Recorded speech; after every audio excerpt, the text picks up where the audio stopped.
El secreto de Joel revelado. Rasguen sus corazones y no sus vestiduras. ¿Qué quiso decir realmente? Imaginen el cielo oscureciéndose al mediodía, la luna tiñéndose de sangre mientras un viento cortante barre las hojas secas y el silencio de los pájaros anunciando que algo extraordinario está a punto de suceder. El pueblo de Judá corre desesperado entre templos en ruinas y campos arrasados, sin saber si lo que ven es el final o el preludio de un milagro. ¿Por qué aparece una promesa tan grandiosa precisamente en el momento más oscuro de la profecía? ¿Qué hace Dios cuando la esperanza parece secarse por completo? Así como el apocalipsis visible cubre la tierra de sombras, el apocalipsis interior refleja corazones que han perdido la fe. Y es en este momento de desolación que una chispa inesperada puede encender la transformación que lo cambiará todo. El sol ardía sin piedad sobre los campos de Judá. El viento susurraba sobre la tierra seca, levantando polvo y recordando a cada aldeano lo perdido. El lagar, vacío y silencioso, no producía vino, y más aún, parecía gritar a todo aquel que quisiera escuchar. El lagar en silencio es el corazón que ha dejado de ladrar por Dios. Es una cruel paradoja. Cuanto más silenciosa está la tierra, más revela su abandono el corazón humano. Y es en este silencio donde aparece Joel, hijo de Petuel, un hombre común y corriente, sin gloria militar, riqueza ni influencia, pero con una voz ardiente capaz de conmover conciencias. Muchos dirían que es solo otro profeta olvidado, y en este punto podrías discrepar. Después de todo, ¿quién, en medio de la hambruna, la sequía y la desesperación, cree que unas simples palabras pueden transformar una nación entera? Es precisamente esta creencia contraria a la intuición la que distingue a Joel. No promete una victoria rápida ni milagros instantáneos. Ofrece algo aún más poderoso, la posibilidad de un renacimiento espiritual, incluso cuando todo a nuestro alrededor parece perdido. Imagínate en la situación del pueblo de Judá. Templos en ruinas, campos quemados, reservas menguantes. Cada paso sobre la tierra agrietada es un recordatorio de pérdida, cada suspiro lleno de miedo. Y, sin embargo, emerge un hombre que desafía la lógica. Cuando el lagar calla, Dios habla. ¿Cómo? Cuando todo parece muerto, Dios habla. Cuando todo parece perdido, aún hay esperanza. Y la recompensa es inmediata. No en riqueza, sino en despertar, en claridad, en la comprensión de que todo corazón que escucha puede ser transformado. Joel es humano, frágil, pero decidido. No llega con ejércitos ni poder político. Llega con palabras, lágrimas y valentía. Se presenta no como un maestro distante, sino como un mensajero que comprende la duda, el miedo y la fragilidad de la humanidad misma. Es fácil identificarse con él. Todos se han sentido impotentes, han mirado al horizonte y solo han visto vacío. Pero es precisamente en este vacío donde comienza la transformación, y es allí donde Joel guiará a Judá y a ti a comprender que el silencio del lagar es, de hecho, una llamada de atención. El misterio que estás a punto de experimentar no se trata de conquistas ni de gloria visible. Se trata del viaje de un profeta que, a pesar de ser común a los ojos del mundo, lleva el peso del propósito divino. Una historia donde la sequía y el juicio, el arrepentimiento y la esperanza, la desesperación y la fe se entrelazan en un ciclo que enseña algo profundo.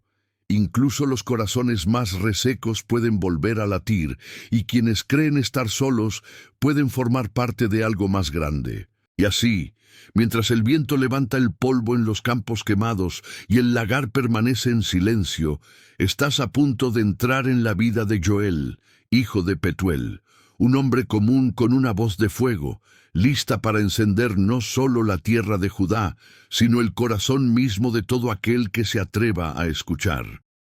El cielo estaba nublado, pero no por nubes, Eran langostas, un ejército viviente, rugiendo como una tormenta de alas. El sol parecía ocultarse avergonzado, y el viento traía el olor seco de la tierra agrietada. La gente corría, intentando rescatar lo que quedaba, atando pequeños manojos de trigo como si intentaran controlar el tiempo. Joel observaba. El silencio entre las ruinas no era solo la ausencia de sonido, sino el eco de una nación que había enmudecido espiritualmente. Y cuando el lagar, símbolo de la abundancia, enmudece, es Dios quien empieza a hablar. Esta escena no es solo una historia antigua, es un espejo. ¿Con qué frecuencia el campo del alma también se encuentra en sequía? ¿Con qué frecuencia los sueños se marchitan, las relaciones pierden color y el corazón se vuelve árido como tierra olvidada? La plaga que Joel vio no eran solo insectos. Era un reflejo de la distancia interior, de la fe que se evapora cuando el hombre confía más en sí mismo que en la fuente. Y así como el pueblo de Judá miraba al cielo en busca de lluvia, hoy en día hay quienes miran a la vida con la esperanza de que algo, cualquier cosa, vuelva a florecer. Joel sabía que la sequía no era un castigo, sino una advertencia velada de que lo espiritual y lo natural están entrelazados. Cuando el espíritu se seca, el mundo que lo rodea se marchita. Es como una planta que, incluso rodeada de luz solar, muere por falta de raíces. Y este es el punto que muchos pasan por alto. El juicio de Dios, cuando llega, es visible, no para destruir, sino para despertar. Es el tipo de dolor que abre los ojos. Es el tipo de silencio que grita. La gente intentó salvar el trigo, pero nadie pensó en salvar sus corazones. El templo, ahora en ruinas, parecía un símbolo cruel de una fe olvidada. Es curioso, cuando todo marcha bien, el hombre rara vez se acuerda de construir altares, pero cuando llegan las plagas, hasta el más escéptico busca un rincón para orar. Y quizás por eso, el silencio de Dios es a veces el sonido más pedagógico que existe. Imagina una vida moderna similar. Alguien que ha perdido su trabajo, con la salud deteriorada y relaciones rotas. La tentación es mirar hacia afuera, culpar al sistema, a la economía, a los demás. Pero en el fondo, hay una voz que susurra lo mismo que Joel intentó decirle a su gente. No es el mundo el que está seco, eres tú. Esta es la herida más difícil de afrontar, la que no sangra por fuera, sino que corroe por dentro. Hay algo profundamente humano en resistirse a la idea de que el vacío tiene un propósito.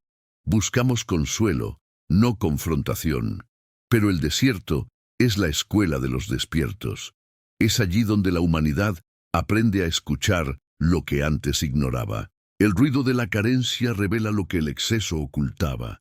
Cuando todo desaparece, aparece lo esencial. Y curiosamente, siempre es en medio de la sequía donde se pone a prueba la semilla de la fe. Joel miró al horizonte y vio más que polvo. Vio la oportunidad de un nuevo comienzo. El juicio visible era, de hecho, una invitación invisible. Y esta es la ironía divina. Dios habla más fuerte cuando parece callar. Porque el sonido de su ausencia es el único capaz de despertar a quienes duermen en la indiferencia. La escena de la langosta, por lo tanto, no es una historia lejana. Es un retrato cíclico del alma humana. El caos que vemos afuera a menudo refleja el caos que hemos ignorado en nuestro interior.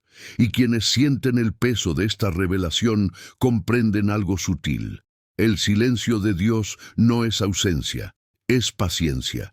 Él espera hasta que el dolor se convierte en oración. Y es precisamente allí, en este punto de agotamiento, que el corazón comienza a abrirse, como una tierra cansada que en lugar de resistir, finalmente se rinde a la primera gota de lluvia.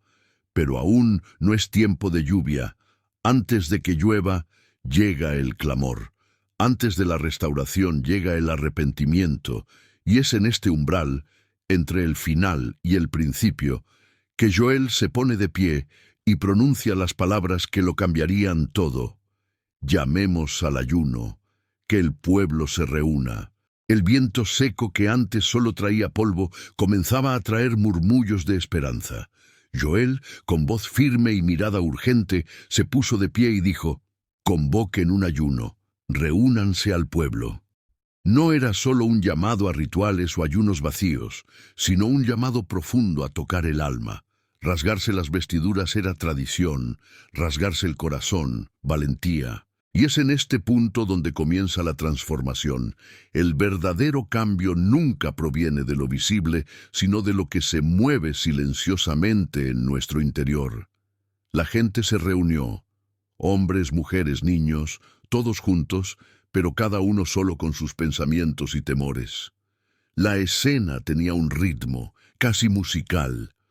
Pasos que golpeaban el suelo, suspiros que se elevaban al cielo, lágrimas que caían y rodaban por los rostros. La oración colectiva no era solo sonido, era energía, una corriente eléctrica que recorría cada corazón.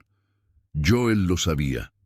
El verdadero arrepentimiento no es un espectáculo público, es el movimiento interior que toma forma y se expresa. Y aquí reside la belleza de la paradoja. Cuanto más profundo es el juicio, más fuerte es la invitación a la reflexión. La sequía externa había enseñado impotencia, el llamado al arrepentimiento, responsabilidad.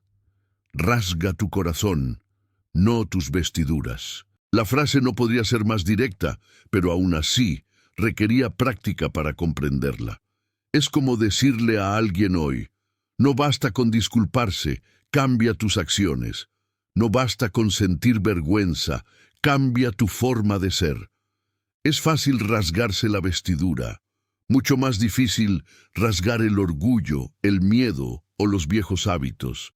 El arrepentimiento, como demostró Joel, es una semilla plantada en la tierra árida de la experiencia. Llorar, reflexionar, reconocer los defectos. Todo esto parece doloroso, pero es precisamente lo que prepara el terreno para la lluvia futura. Cualquiera que nunca haya experimentado momentos de vulnerabilidad sabe que hay algo mágico en admitir límites. Es como abrir una puerta atascada durante años. Una brisa fresca entra y cambia la atmósfera de toda la casa. Joel no se anduvo con rodeos. Frases cortas, oraciones rápidas, lamentos colectivos. El ritmo creciente provocó algo físico, un corazón acelerado, una sana inquietud inaudita en la comodidad de la rutina. Y en medio de todo, surgieron pequeñas epifanías, vecinos consolándose, manos entrelazadas, abrazos silenciosos.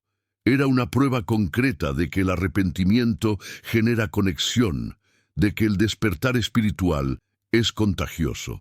Piensa en esto aplicado a la vida moderna. ¿Has notado alguna vez cómo, a menudo, evitar afrontar tus defectos lo hace todo más pesado? Cuando finalmente miramos hacia adentro, admitimos nuestros errores, pedimos perdón y asumimos la responsabilidad. El cambio ocurre como una ola que llega a la orilla. No puedes controlarla por completo, pero puedes surfearla. Joel surfeaba esta ola, guiando a la gente a comprender que las lágrimas sinceras son el agua que prepara el alma para los milagros. Y hay algo poéticamente cruel en el proceso. Lo que duele ahora se recordará más tarde, no como una herida, sino como un testimonio. Cada lágrima derramada en este momento es como una inversión que se multiplica en abundancia futura. Es aquí donde el miedo al dolor se transforma en confianza silenciosa y se afianza un sentido de pertenencia. No estoy solo en esta lucha, somos muchos y juntos podemos renacer. A medida que la gente empezó a interiorizar la lección, Joel supo que aún quedaba camino por recorrer. La semilla plantada necesitaba ser regada con gestos sencillos, con acciones cotidianas que reflejaran un cambio interior. Y es precisamente en este punto donde el espíritu humano encuentra su primera luz, pequeños actos de bondad, generosidad y dedicación. Estas son las primeras señales de que la esperanza puede realmente surgir. Y así, mientras la comunidad se reunía para el duelo y la reflexión, una nueva comprensión comenzó a surgir. La fe, antes distante y casi olvidada, comenzaba a latir en el corazón de cada persona. No como una obligación, ni como miedo, sino como un impulso natural, silencioso y poderoso, y es desde este momento de despertar, de ojos abiertos y corazones dispuestos, que brota la primera lluvia de esperanza, allanando el camino para el renacimiento venidero. La sequedad que una vez pareció eterna comenzaba a disiparse. Aún no llovía, pero ya se percibían sutiles señales de vida. El verde tímido de algunas hojas, el tenue aroma a tierra húmeda donde el viento traía promesas. La gente, antes consumida por el miedo y la desesperación, comenzaba a comprender que el arrepentimiento no era solo un acto de renuncia, sino una puerta de entrada a la reconexión consigo mismos y con los demás. Empezaron a surgir pequeños gestos: compartir un trozo de pan, ofrecer agua, ayudar a un vecino a reconstruir lo poco que quedaba. Nada grandioso, nada espectacular, pero, precisamente por eso, profundamente transformador. Joel observaba cada gesto con una mirada que mezclaba ternura y sabiduría. Sabía que la esperanza no surge de milagros instantáneos, sino de cambios sutiles que, acumulados, transforman el alma. Es como una lluvia fina que empieza a penetrar la tierra dura, invisible para quienes observan desde lejos, pero capaz de germinar semillas que nadie imaginaba. Cada simple acción era, de hecho, una declaración silenciosa: aún somos capaces de empezar de nuevo. Y es en este punto que la espiritualidad se hace tangible. El perdón, tanto dado como recibido, transforma el entorno. La comunidad, antes fragmentada, comienza a respirar colectivamente. Es curioso observar cómo los pequeños actos, a menudo pasados por alto, tienen un poder infinito. Un abrazo sincero, una sonrisa reconciliadora, una mano extendida. Todos tienen la misma fuerza que mueve montañas cuando se trata de reconectar corazones. Joel sabía que no había atajos. La restauración requiere presencia, atención y, sobre todo, una práctica diaria de amor. El momento es delicado y, a la vez, extraordinario.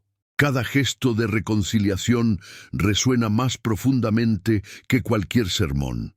Imaginen un campo agrietado por la sequía. Llega un hombre y gota a gota devuelve el agua. No es el impacto de un instante, sino la transformación continua lo que vuelve fértil la tierra. Así es el alma humana. Cuando finalmente decide abrirse, cada acción, por pequeña que sea, hace florecer un jardín donde antes solo había arena y piedras. Joel también usó ejemplos de la vida cotidiana para reforzar su mensaje. Cuando perdonas a alguien, no solo lo liberas, sino que te liberas a ti mismo. Cuando compartes el pan con un vecino hambriento, no solo sustentas su cuerpo, sino que también alimentas tu propia fe.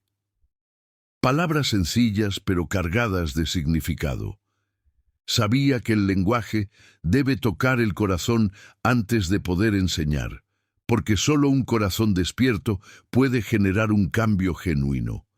El efecto de este despertar era visible. Sonrisas tímidas, miradas más largas, manos que ya no temblaban al ofrecer ayuda. La tensión que antes parecía insuperable se disolvió. Había una ligereza en el aire, una sensación de que la oscuridad de la sequía ya no podía abrumar la esperanza, que ahora crecía como una raíz firme. Cada persona comenzó a experimentar el mensaje central: Dios no desprecia un corazón quebrantado. El quebrantamiento no es un fin, es la preparación para recibir bendiciones más grandes de lo que la imaginación permite. Y aquí está la analogía que Joel más apreciaba. Así como un campo, tras absorber cada gota de lluvia, florece y da fruto, el alma arrepentida recibe perdón y prospera espiritualmente. No importa cuánto haya durado el desierto, la reconciliación siempre es posible, y cada paso, por pequeño que sea, encierra un potencial infinito. Es la clase de verdad que, una vez experimentada, jamás se olvida. A medida que el pueblo aprendía a reconciliarse, la escena se volvió más que simbólica. Se volvió práctica. Cada gesto sencillo se convirtió en una oración viva, cada mirada comprensiva en una canción silenciosa. Nació la esperanza, no con truenos ni relámpagos, sino con la sutileza de corazones que finalmente comprenden que el verdadero milagro reside en reconectarse con uno mismo y con los demás. Y naturalmente, esta nueva esperanza no podía permanecer aislada. Exigía a gritos continuidad, una transformación más amplia. Antes de que lloviera a cántaros, algo más debía suceder. Era necesario recuperar el tiempo perdido, no solo en el campo, sino en la vida de cada persona. Y es precisamente en este punto que se aproxima el siguiente acto, listo para demostrar que la promesa de Dios no deja nada inconcluso. Y entonces, por fin, las primeras gotas empezaron a caer. La tierra, antes agrietada y desesperanzada, sintió el roce del agua y suspiró. No era una tormenta, todavía no, pero cada gota que tocaba el suelo era como una promesa silenciosa. Lo perdido podía recuperarse. Joel miró al cielo y dijo con convicción: «Restauraré los años que comí la langosta». Palabras que sonaron a música para quienes habían vivido la escasez, pero también un desafío e inspiración para quienes necesitaban creer que el tiempo perdido no era definitivo. La escena era de una belleza pura, gotas deslizándose sobre el trigo marchito, charcos formándose lentamente, niños corriendo para sentir el agua en sus rostros, y adultos observando, casi con incredulidad, como si necesitaran tocar, oler y saborear la restauración con todos sus sentidos. Pero la lección de Joel fue mucho más allá de lo visible. Enseñó que la verdadera fe no borra el pasado, sino que transforma el dolor en testimonio. Cada pérdida, cada error, cada lágrima derramada se convirtió en tierra fértil en las manos de Dios, lista para producir frutos inimaginables. Para concretar el mensaje, Joel lo comparó. Imagina que has trabajado durante años en un proyecto que fracasó. La frustración podría hundirte, hacerte rendirte. Pero, ¿y si cada esfuerzo, aunque fuera en silencio, hubiera sembrado semillas para futuras oportunidades? Esto es exactamente lo que hace la restauración de Dios. Transforma lo que parecía perdido en una base para el crecimiento, el aprendizaje y la abundancia. Es la física de la fe aplicada a la vida. La energía invertida, incluso en el dolor, regresa multiplicada en forma de bendiciones inesperadas. El impacto en la gente fue casi tangible. Hubo lágrimas de alegría, abrazos silenciosos, manos extendidas sin que nadie necesitara decir una palabra. Joel sabía que momentos como estos son raros. Cuando una promesa se cumple, no hay espectáculo comparable a la silenciosa conciencia de un milagro ocurriendo ante nuestros ojos y en nuestro corazón. Cada mirada atenta, cada gesto de gratitud, cada sonrisa compartida era una confirmación de que la esperanza no se manifiesta solo en palabras, sino en la vida. La lluvia también sirvió como metáfora de la paciencia y la perseverancia. No cayó a cántaros de golpe, sino gota a gota, como para enseñar que la restauración requiere tiempo y atención. Así como un agricultor no espera que la cosecha aparezca la noche después de sembrar, la vida espiritual exige constancia. Cada acto de fe, cada paso de reconciliación, cada pequeño gesto de bondad es agua que prepara el terreno del alma para la floración. Y es precisamente en este aprendizaje continuo donde se revela el verdadero milagro, en la transformación gradual pero profunda que nadie puede acelerar, pero todos pueden cultivar. Joel también señaló el futuro. La restauración no es solo volver a lo que se tenía, sino una evolución hacia algo más grande.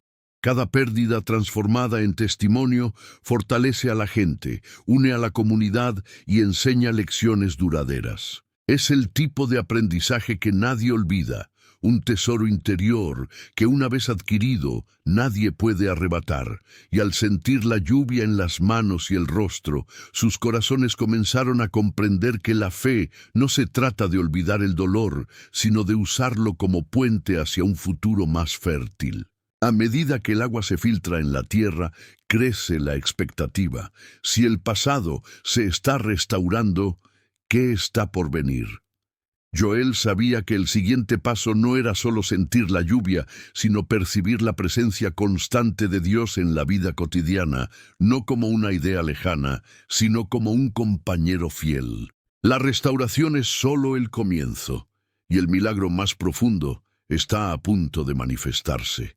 Dios en medio del pueblo, visible no a través de fenómenos, sino a través del toque silencioso de amor y presencia constante. El pueblo, ahora empapado por la lluvia restauradora, sintió algo diferente, más profundo que el mero alivio físico. No eran solo gotas sobre sus cuerpos, era la comprensión de que algo mayor estaba entre ellos, algo invisible a los ojos, pero sentido en sus corazones. Joel alzó la voz, serena y firme, y declaró: «Sé que estoy en medio de Israel». No era una frase para impresionar, sino un llamado a comprender que la presencia divina no es distante, no es un concepto abstracto, no es una historia que solo se cuenta en los libros. Dios estaba allí, en medio de la multitud, respirando con ellos, caminando entre ellos. Esta presencia lo transforma todo. Es como darte cuenta de que alguien a quien amabas siempre ha estado en la misma habitación que tú, pero nunca te habías dado cuenta hasta que finalmente lo miras a los ojos y sientes su compañía. Esta es la verdadera espiritualidad. No necesita grandes señales, truenos ni relámpagos. Solo requiere conciencia, atención y un corazón abierto. Cuando la presencia de Dios se hace tangible, las pequeñas cosas de la vida cobran peso, significado y belleza. Una sonrisa compartida, un pan partido, un abrazo ofrecido, cada gesto se convierte en un acto sagrado. Joel enseñó que el verdadero milagro no se encuentra en la lluvia, las langostas ni en la reconstrucción de templos. Se encuentra en la silenciosa comprensión de que Dios es un compañero constante. Imaginen a alguien que tras años de soledad se da cuenta de que no está solo. Este tipo de descubrimiento transforma toda su vida. Es íntimo, sereno y profundo. Una fuerza que no destruye, sino que edifica. La fe deja de ser una obligación o una tradición para convertirse en una experiencia viva y cotidiana. El efecto en la gente fue palpable. Había una calma, reverencia y una sensación de protección que nunca antes habían sentido. Cada gesto se volvió más consciente, cada palabra más cautelosa. Joel demostró que la presencia de Dios entre ellos no eliminaba los desafíos, sino que les daba la valentía para afrontarlos. Es como caminar sobre terreno resbaladizo de la mano de alguien que nunca te suelta. No te impide caer, pero te asegura que no te perderás. Para acercar el mensaje a la vida moderna, Joel lo comparó. La presencia divina es como ese amigo o mentor que, sin decir nada, te inspira a actuar correctamente. No hace nada por ti, pero te da la confianza para tomar decisiones, superar miedos y encontrar caminos que antes parecían imposibles. Es un compañero constante, incluso cuando nadie más lo ve, lo siente ni lo entiende. La gente entonces empieza a comprender algo crucial, que los verdaderos milagros ocurren en la vida cotidiana. No son solo eventos extraordinarios que marcan la historia, sino pequeños momentos de paz, consuelo, ayuda y presencia. Cada gesto se convierte en una celebración silenciosa, cada palabra de aliento se convierte en música para el alma. Es la verdadera redefinición del milagro. Dios entre nosotros, dando significado a cada momento, convirtiendo lo ordinario en extraordinario. Y naturalmente, este sentimiento de cercanía prepara el terreno para algo mayor. Si Dios ya no es una idea distante, sino un compañero vivo, el siguiente paso es comprender que el juicio no es solo personal, sino también colectivo. La intimidad con lo divino no es el fin de la historia. Amplía nuestra percepción del mundo, mostrando que la justicia, la rectitud y la responsabilidad van de la mano con la misericordia y la presencia constante. Mientras el pueblo asimilaba esta realidad, se hizo un silencio reverente, pero no era vacío, estaba lleno de expectativa, comprensión y preparación para la siguiente lección, que la justicia de Dios no se limita a Israel, sino que alcanza a todas las naciones. Y es en este momento, entre la presencia y la expectativa, que el espíritu se prepara para contemplar la plena extensión del juicio divino. La mirada de Joel se dirigió más allá del horizonte de Israel, hacia el valle de Josafat. Un lugar cargado de peso e historia, donde las decisiones resonaban más allá de los muros y se extendían a lo largo del tiempo. Un lugar de juicio, decían los antiguos, no por temor al castigo, sino por reconocer que la justicia se revela a todos, sin excepción. Joel sabía que el juicio de Dios no es venganza, es corrección. No es cerrar puertas, sino abrir ojos. No es destruir, sino alinear el corazón con la verdad. Mientras la multitud observaba, una silenciosa reverencia flotaba en el aire. El concepto de juicio, para muchos, provoca ansiedad o miedo, algo distante y punitivo. Pero Joel ofreció otra perspectiva. Dios desciende al valle, se acerca, participa y se asegura de que nadie pueda alegar haber sido olvidado o ignorado. La analogía era clara. No es como un juez en un tribunal distante, juzgando sin conocer los detalles.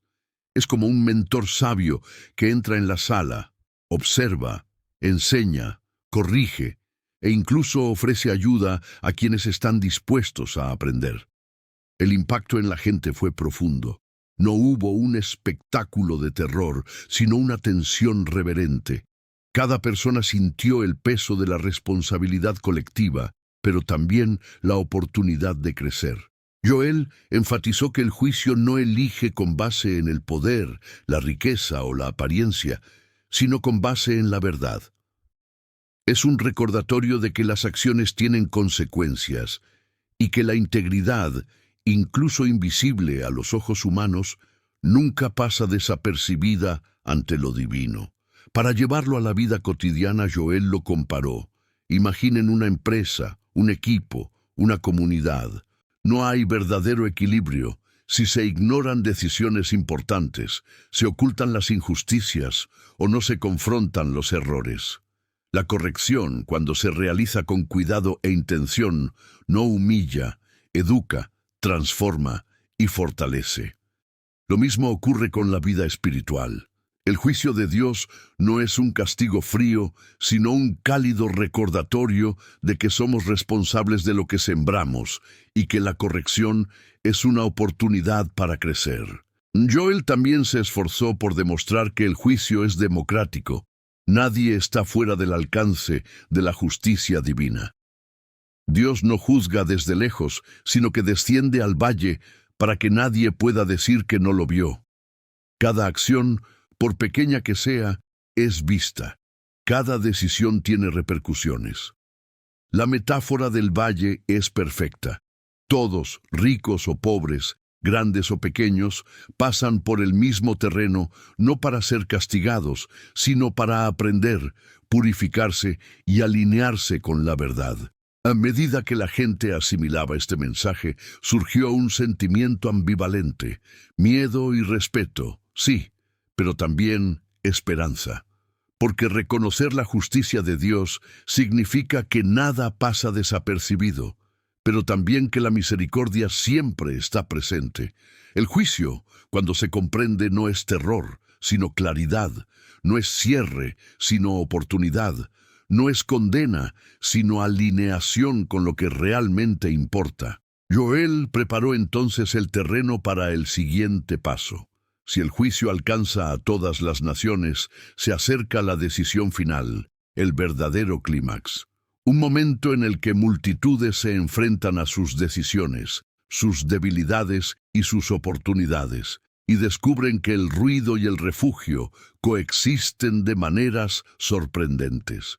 Es en el umbral de este valle de decisión que cada corazón, colectivo e individual, siente el llamado a la purificación. Y es exactamente en este punto que la narración se prepara para entrar en el clímax de la confrontación espiritual, la valle de la decisión, donde el ruido de la justicia y el refugio de la misericordia se encuentran, y el público siente cómo crece la tensión y la esperanza, listo para la catarsis que viene a continuación.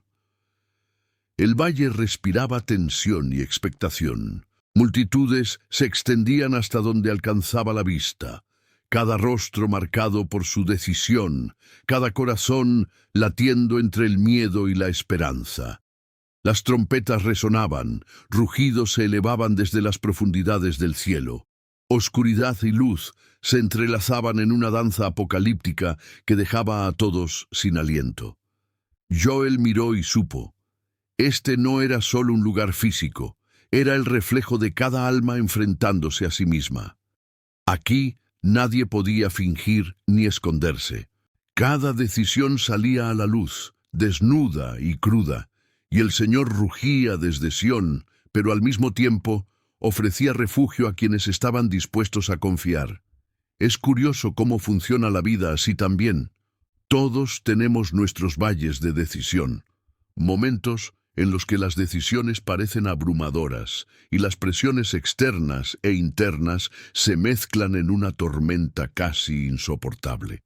Imaginen a un joven que se enfrenta a una carrera arriesgada, a un emprendedor que se enfrenta a una inversión audaz o a alguien que se enfrenta a una decisión moral difícil. El ruido es intenso, el miedo es real, pero es precisamente en este punto donde se revela la oportunidad de crecimiento y purificación. Lo que el valle exige no es perfección, sino presencia, valentía y conciencia. Joel enseñó que el ruido y el refugio coexisten. El rugido no es destrucción, es una llamada de atención. La luz no es una distracción, es una guía. Así como el trueno despierta al que duerme, la claridad emerge entre los sonidos y silencios de la vida. Cada decisión tomada en el valle es un gesto de alineación con la verdad interior y un propósito mayor. El valle no se juzga a sí mismo, revela lo que siempre ha estado presente, la condición del corazón de cada persona. Para ilustrarlo, Joel usó analogías cotidianas. Un médico ante una emergencia debe elegir rápidamente entre salvar vidas o seguir los protocolos. Un profesor decide entre reprender o inspirar a un alumno. Un amigo debe decidir entre la dura verdad y la cómoda mentira. Cada decisión, cada momento, refleja no solo conocimiento, sino también carácter. Así es el valle. No crea un dilema, simplemente resalta la necesidad de decisión, valentía y conciencia. El efecto en la gente fue una intensa mezcla de asombro y catarsis. El aire parecía cargado de electricidad. Cada trompeta resonaba en el pecho. Cada luz que atravesaba la oscuridad iluminaba no solo el entorno, sino también los corazones de los presentes. Joel percibió la silenciosa transformación. Quienes antes habían dudado, ahora respiraban con decisión. Quienes habían temido, ahora veían claridad. Y lo más sorprendente, cada decisión individual resonaba colectivamente, moldeando el ánimo de todo el valle. Aquí se desarrolla una lección eterna. El juicio y la misericordia no son opuestos, sino complementarios. El ruido y el refugio coexisten, porque la verdadera purificación no es cómoda, sino necesaria. Todo corazón que se inclina hacia la fe, toda alma que elige confiar, experimenta simultáneamente presión y seguridad, desafío y promesa. Es en este delicado equilibrio que se consolida el crecimiento espiritual y madura la esperanza. Y así, mientras el rugido y la luz se entrelazaban, el público sintió que la tensión alcanzaba su punto máximo. Pero en medio de todo el drama, hubo una comprensión silenciosa y poderosa. Cada elección sincera se convirtió en una semilla de restauración. Cada decisión consciente creó espacio para que la gracia se manifestara. El Valle de la Decisión no fue solo una prueba, fue la preparación para la celebración venidera, para el fruto de la restauración, donde los recuerdos se transforman en alabanza y la paz finalmente se asienta. Y es precisamente en este punto que la narración se prepara para el acto final, dispuesta a mostrar el resultado de todo el recorrido, verdadera restitución, donde la experiencia, la fe y la elección se encuentran en armonía y alegría. El cielo, finalmente despejado, exhibía un azul sereno que parecía conmover a todos los presentes. El altar iluminado proyectaba una cálida luz sobre la gente, iluminando los rostros que ahora sonreían con la tranquilidad de quienes habían cruzado el desierto y encontrado su camino.